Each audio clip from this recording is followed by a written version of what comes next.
Je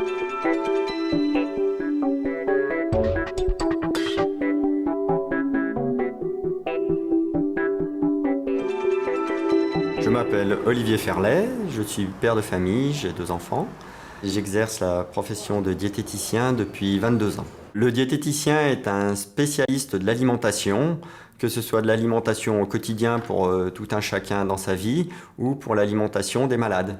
Dans ma spécialité ici au HUG, je m'occupe principalement des patients souffrant de maladies cancéreuses. La première des choses, c'est de faire un état des lieux du statut nutritionnel du patient. On va faire la mesure de composition corporelle. Je vous mets des électrodes. On vous relie à la machine, on fait passer un courant. En fonction de la résistance qu'oppose le corps à la circulation du courant, on arrive à en déduire la composition corporelle. Ceci à but de comparer en fonction de vos prises ou de vos pertes de poids, si vous gagnez de la masse musculaire ou pas. On a besoin de s'alimenter du début de sa vie jusqu'à la fin de sa vie, donc c'est toute une histoire. Il faut établir un climat de confiance pour arriver à faire une bonne anamnèse de la vie du patient. Le calorimètre nous permet de mesurer donc la dépense énergétique de la personne et de mettre en avant s'il y a un hypermétabolisme. Ceci peut parfois être provoqué par une tumeur.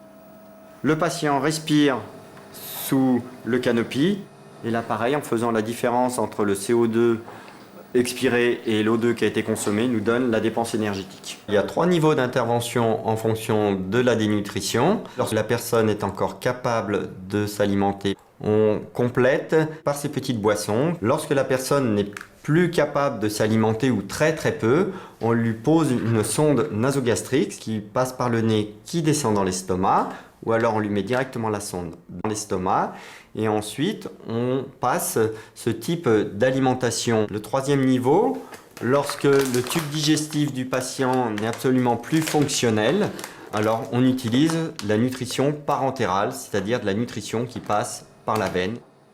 Heureusement, on a des souvenirs qui sont aussi très positifs.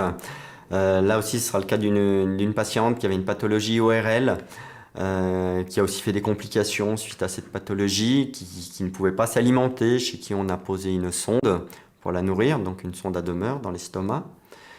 Et bon an, mal an, cette personne a réussi à récupérer, à s'alimenter de mieux en mieux par la bouche. Nous, au niveau du suivi nutritionnel, on a vu aussi une très belle amélioration au niveau de sa composition corporelle. Et puis, il y a peu de temps en arrière, j'ai pu dire à cette personne, moi je suis d'accord pour que vous stoppiez totalement votre alimentation par la sonde. On peut même proposer d'enlever la sonde. Et cette personne était tellement contente qu'elle m'a embrassé. Et puis pour moi, ça reste un super souvenir.